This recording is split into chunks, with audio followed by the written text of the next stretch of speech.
always dreamed of my wedding day. Since I was a little girl, I imagined myself in a beautiful white dress, walking down the aisle to the love of my life. After dating Jacob for 3 years, we finally decided to get married. Planning everything was exciting, but also hard.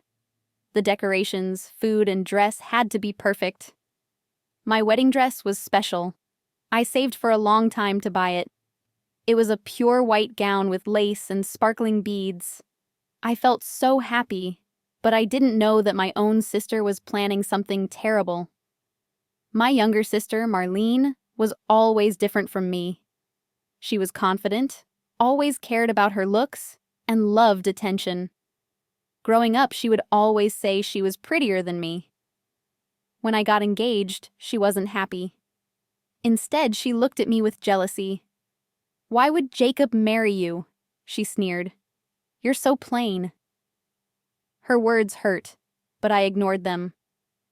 I thought she was just being mean as usual. But I didn't know that her jealousy was growing. She couldn't stand that I was getting married before her. And soon, she would do something unthinkable. The day before the wedding, we had a pre-wedding photo shoot. My parents and Marlene came along to watch. As I posed in my beautiful dress, Marlene smirked from the side. "That dress doesn't suit you," she whispered when no one else could hear. My stomach tightened, but I forced myself to smile. I didn't want her to ruin this moment for me. Jacob's mother noticed that something was wrong and gave me a kind smile. "You look beautiful," she whispered. I tried to believe her, but deep down, I felt uneasy. Marlene was up to something. That evening, I visited the wedding venue to check on everything. I walked past the dressing rooms and suddenly saw Marlene coming out of mine. She had a strange smile and held her purse tightly. "Oops, I thought this was the bathroom," she said, pretending to be innocent. My heart pounded. Something felt wrong. I rushed inside my room, and my world shattered. My wedding dress, the dress I had saved for, dreamed of, was ruined. The fabric was torn, the lace ripped apart. It looked like someone had attacked it with scissors. I gasped in horror. Tears filled my eyes as I touched the ruined dress. My hands were shaking. Who could have done this? I already knew the answer. Marlene. But why? I could hear the staff gasping behind me, shocked at what had happened. My heart ached. My perfect wedding was falling apart. With shaky fingers, I called Marlene. "What did you do?" I asked, trying to control my voice. She laughed. "Oh, don't be so dramatic," she said. "You have no proof." My stomach dropped. She had no guilt, no regret. She wanted to ruin my happiness, and she was enjoying it. I had always tried to be a good sister. I let Marlene's mean comments go. I ignored her insults. But this was too much. "Why would you do this?" I asked, my voice breaking. She sighed, sounding bored. "You don't deserve a fairy tale wedding," she said. "You're too plain for such a beautiful dress." My fists clenched. I had never felt such anger before, but I refused to let her win. I refused to let her destroy my special day. I had to do something. I had to fight back. Just then, Jacob's mother walked into the dressing room. Her eyes widened at the sight of my ruined dress. But instead of looking shocked, she smiled. "Good thing we have a backup," she said calmly. My mind raced. A backup? I had no idea what she meant. She placed a comforting hand on my shoulder. "Trust me, Sophia," she said. "Everything will be fine." For the first time that night, I felt a small spark of hope. Maybe, just maybe, my wedding wasn't ruined after all. Minutes before the ceremony, I stood in front of the mirror, wearing the backup dress. My breath caught in my throat. It was breathtaking. Elegant silk, delicate lace sleeves, and shining crystals. This was my wedding dress, Jacob's mother revealed with a kind smile. I saved it for someone special.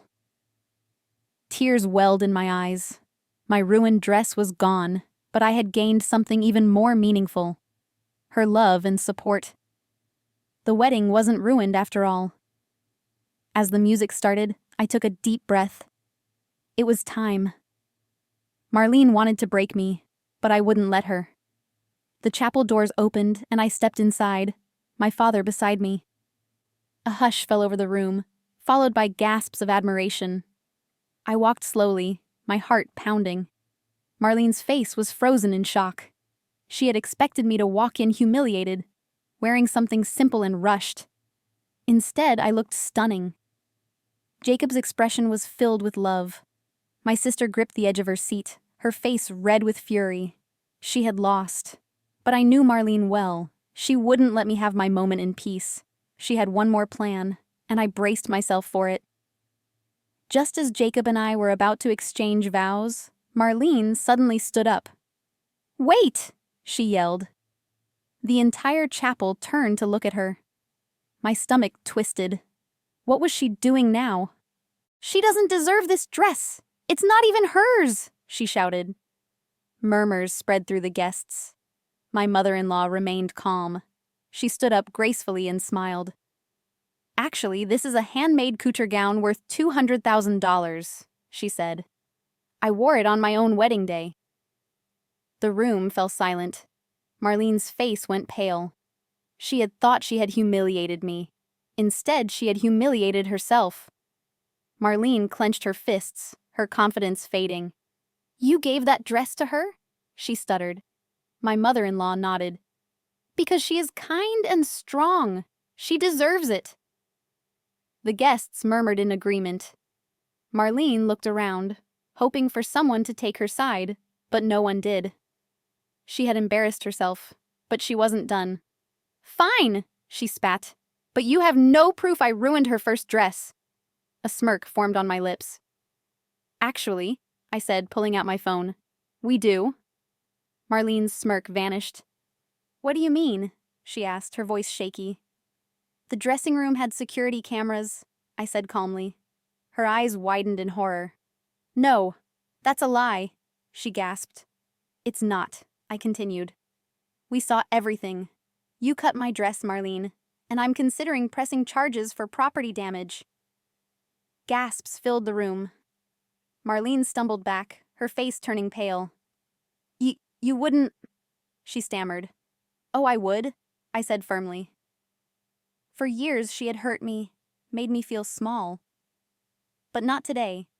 Today, she was the one who would face the consequences. After the wedding, my parents were furious. They had always been too soft on Marlene, but this time they had enough. They forced her to move out of the house, cutting off all financial support. With no savings and a ruined reputation, she struggled to find a place to live. She had to use her salary to pay for the dress she destroyed. Her friends distanced themselves from her, ashamed of what she had done. The once confident Marlene, always the center of attention, now lived in silence. Meanwhile, my life was only getting better. Jacob and I built a beautiful life together. I turned my love for weddings into something bigger, my own wedding business. With the support of my mother-in-law, I opened a bridal shop, designing beautiful dresses for brides who wanted their dream wedding. It was everything I had ever hoped for. Every time I helped a bride find the perfect dress, I felt a deep sense of joy. Marlene had tried to destroy my happiness, but in the end, she had only pushed me toward my true passion. I no longer lived in her shadow. I had created my own light. For years, I let Marlene's words affect me. I believed I was less than her, that I wasn't beautiful or special. But now I knew the truth. Beauty wasn't about expensive makeup or perfect hair. It was about kindness, strength, and love. And I had all of that. Marlene had spent her whole life trying to be the best, but in the end, she had lost everything. I didn't need revenge. My happiness was enough. Every day I woke up beside the man I loved, doing the work I adored. That was the best victory I could ever ask for. One day, I watched a bride step into one of my custom-made dresses. Her eyes filled with tears as she admired herself in the mirror. "It's perfect," she whispered. I smiled, remembering the feeling. I had once stood in her place, nervous yet hopeful. Now I was helping others find their own happiness. I had won, not just against Marlene, but in life. I had love, success, and a future filled with joy. Marlene had lost herself in jealousy, but I had found something greater. My happiness was real, and no one, not even my sister, could take that away from me.